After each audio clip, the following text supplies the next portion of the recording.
Hello, and welcome to the Friday Reset. So, today I want to talk about grief and, working as a medium and bringing through messages through to so many people. What I've really noticed over the years is that people carry a lot of grief. We live in what I would call a grief illiterate society where we don't talk about it. People are there for you in the moment. But then everybody goes back to their lives and you're just expected to get back to normal. And what is normal?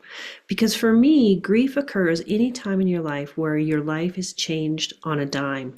And this doesn't necessarily mean the death of a loved one or, something that involves people. It can involve a job. It can involve something happening where you had these beliefs your whole life and in a second something happens and they're changed. Of course, it can be a relationship.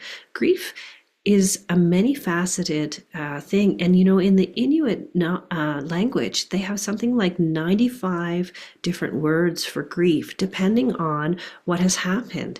But we have the one word, grief.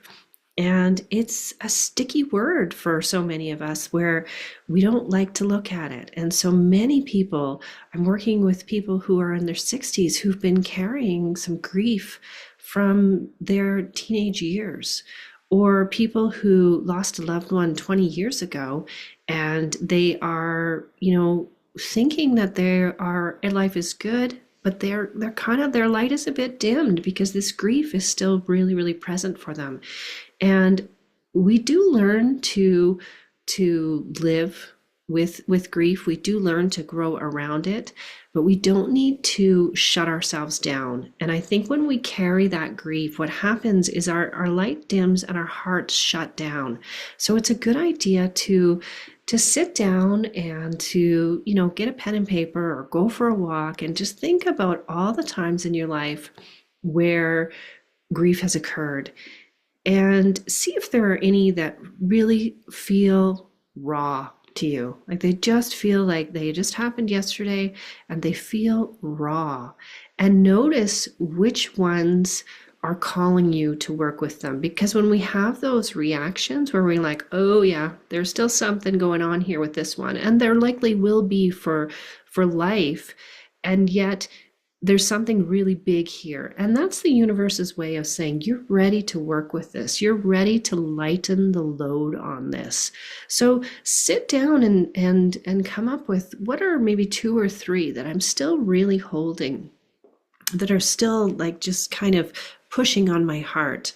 And then you can go into a meditative state and just see it as like a grief bubble out in front of you. Like just put that bubble of grief out in front of your heart and start to question it. Ask it questions. Ask it what it needs. Ask it if it's ready to lighten, if it's ready to heal a bit. And healing just means bringing in more light. Ask it if there's something or someone that you need to connect with to work with this. And just get curious and see if there is a solution, an answer, a support, a way that you can lighten this grief a bit. So if you have any questions, you can always message me and work with this. Be curious, get excited, because when we get excited and we get curious, like, oh, maybe I don't have to carry this. And maybe there's a way that the load could be just a little bit less. So, message me if you have any questions or leave a comment. I love to hear from you. I hope this helps and we will chat soon. Big love and huge hugs.